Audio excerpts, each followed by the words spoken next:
من مباراة منتخبنا مع بنغلاديش، وأنا قلت أن هذا المنتخب لن يذهب بعيدا.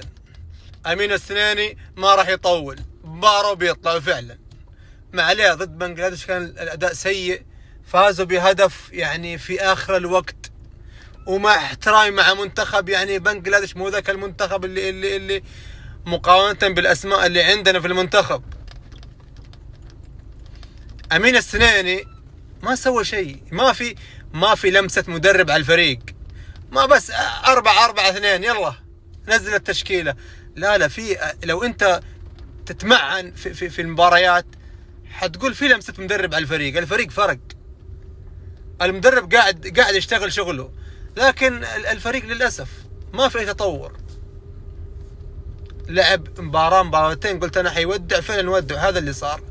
فاختيار المدرب مهم جدا، مع احترامي طبعا لأي مدرب عموما، لكن أنت بتجيب في بطولة يلا ألعب نزل 4-4-2 أنتنا.